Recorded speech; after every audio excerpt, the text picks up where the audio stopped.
예수님께서는 마지막으로 이 땅에 있는 우리들에게 남겨주신 말씀이 있습니다. 마태복음 28장 18절입니다. 하늘과 땅의 모든 권세를 내게 주었으니 너희는 가서 모든 족속으로 제자를 삼아 아버지와 아들과 성령의 이름으로 세례를 주고 가르쳐 지키게 하라. 볼지어다 내가 세상 끝날까지 항상 너희와 함께 있으리라. 예수님이 이 땅에 주신 마지막 이 말씀이 사도행전 2장 1절에 돼서야 이 말씀이 그대로 이루어지기 시작을 합니다. 오순절 날이 이르게 되었습니다. 예수님의 제자들은 예수님의 돌아가신 이후에 두려워하고 떨고 모두가 다 움츠리고 있을 바로 그때에 하나님의 성령이 임하게 되었습니다.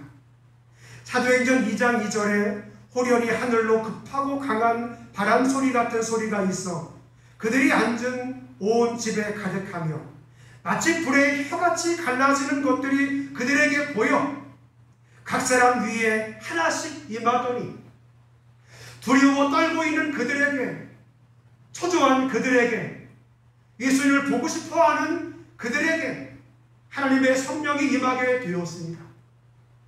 그것은 마치 불의 혀가 갈라지듯이 각 사람 머리 위에 하나님의 성령이 임하게 되었습니다. 전에 경험해보지 못했던 하나님의 성령, 그들은 그 자리에서 불로 체험을 하는 것을 보게 됩니다. 과거에 지식으로 알았던 주님이었지만, 경험을 통해서 알았던 주님이었지만, 들어서 아는 주님이었지만, 이제 주님이 부활하시고 승천하신 이후에 또 다른 하나님의 영을 주님께서 보내주시고 그 영을 통해서 주님은 우리와 함께하고 싶었던 것이죠.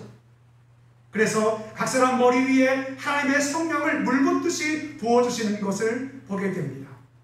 이 성령 강림절을 맞이해서 저는 오늘부터 약 9주 동안 성령에 대한 말씀을 준비했습니다. 오늘 그 첫 번째 구약 성서에 나타난 하나님의 성령에 대해서 알아보도록 하겠습니다. 신약에서는 하나님의 성령이 이 사도행전 2장에서 이야기하고 있고 예수님이 부활하시고 승천하신 다음에 이 땅에 남겨두시는 말씀의 성령을 이야기하고 있지만 이미 구약 성경 안에는 이 하나님의 영에 대해서, 이 루하에 대해서 충분히 이야기를 하고 있습니다. 숨, 하나님과 관계된 바람, 마음, 하나님의 영, 거룩한 영, 바람소리, 이렇게 하나님을 표현할 때 다양하게, 하나님의 영을 표현할 때 다양한 언어로 우리에게 표현을 하고 있습니다. 그러면 구약 성경 안에는 처음으로 나타난 데가 어디냐? 아담과 하와를 지으시고 하나님께서 그 코에 생기를 불어넣을 때 이 생기도 루하우입니다. 영을 불어넣은 것입니다. 여러분의 몸 안에는 하나님의 영이 임재해 있습니다. 그리고 난 다음 이 영에 대해서 크게 나타나지 않다가 왕정 초기, 즉 사울 시대가 되면서 이 하나님의 영에 대한 말씀이 사무엘상 10장 5절, 오늘 찬웅이 형제가 읽어준 바로 여기부터 이 하나님의 영에 대한 이야기가 나오는데요. 즉 초기의 하나님의 영의 형태입니다.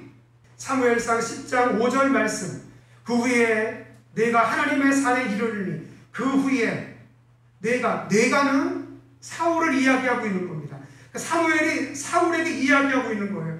하나님의 산에 내가 이르게 될 거야. 그곳에는 블레셋 사람들의 영문, 즉 주둔지, 수비대가 있느니라. 내가 그리로 가서 그 성읍으로 들어갈 때에 선지자의 무리가 산당에로부터 비파와 소고와 저와 수금을 납세우고 예언하며 내려오는 것을 만날 것이요. 여기에 초기 예언자가 등장을 하고 있습니다. 6절입니다. 내게는 여호와의 영이 크게 임하리니 사울에게 하나님의 영, 이루하우, 하나님의 영이 너에게 임할 것이고 너도 그들과 함께 예언을 하고 변하여 살 사람이 되리라. 하나님의 영이 너희에게 임하게 되면 내가 예언을 하고 또 새로운 사람이 될 것이라고 이야기해요.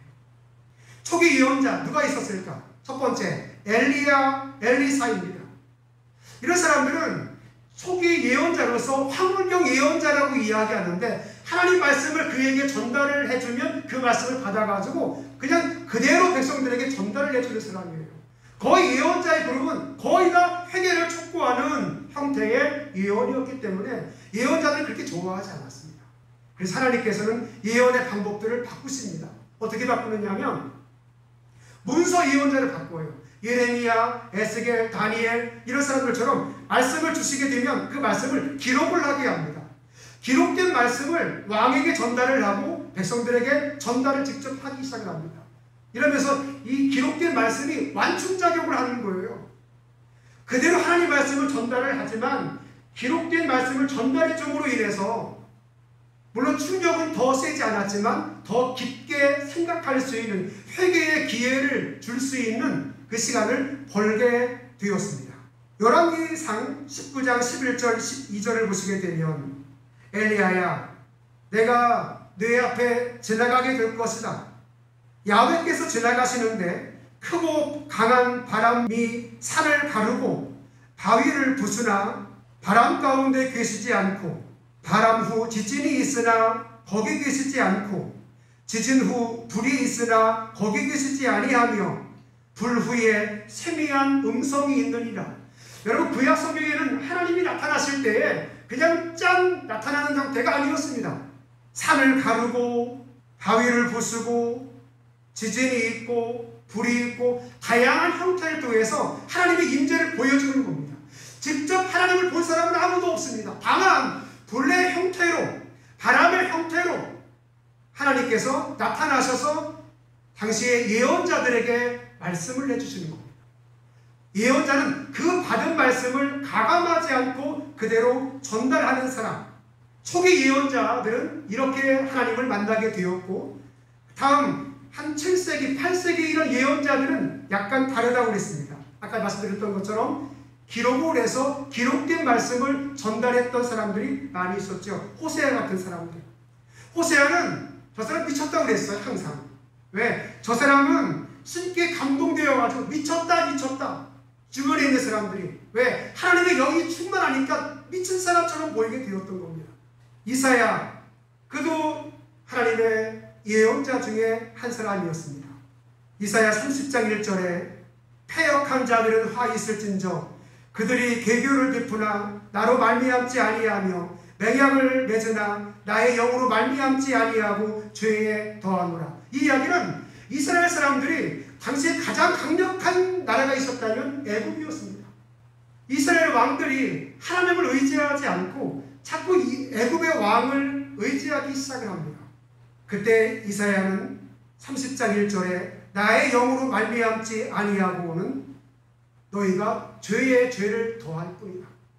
너희가 나를 의지해야지 애굽을 의지해서는 안 된다는 말씀을 하나님의 영을 통해서 말씀을 해주고 있습니다.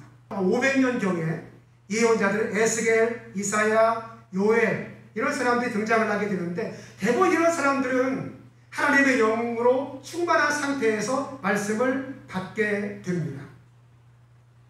그리고 대부분 이런 사람들에게는 희망의 메시지를 전하게 되는데요. 전기 예언자들은 대부분 회개를 촉구하고 후기 예언자들은 회개를 촉구하다가 마지막에는 희망을 이야기합니다. 이사야 61장 1절에 하나님의 영이 내게 임하였으니 가난한 자에게 기쁜 소식을 마음이 상한 자를 싸매주시고 포로된 자에게 자유를 눈먼 자에게 보게 함을 바벨론 포로에 있는 그들에게 희망을 주는 예언을 계속해서 하게 되죠.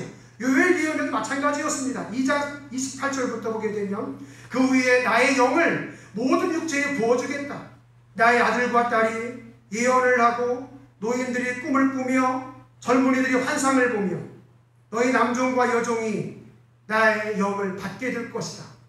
포로된 자에게 희망을 선포했던 당시의 예언자들, 그 예언자들은 하나님의 영으로 충만했던 사람이요, 그 영혼을 따라서 예언했던 사람이요, 포로된 자에게는 희망을 촉구했던 이 예언자의 그룹들은 다 하나님의 영으로 충만해서 그 예언을 하게 되었다는 겁니다.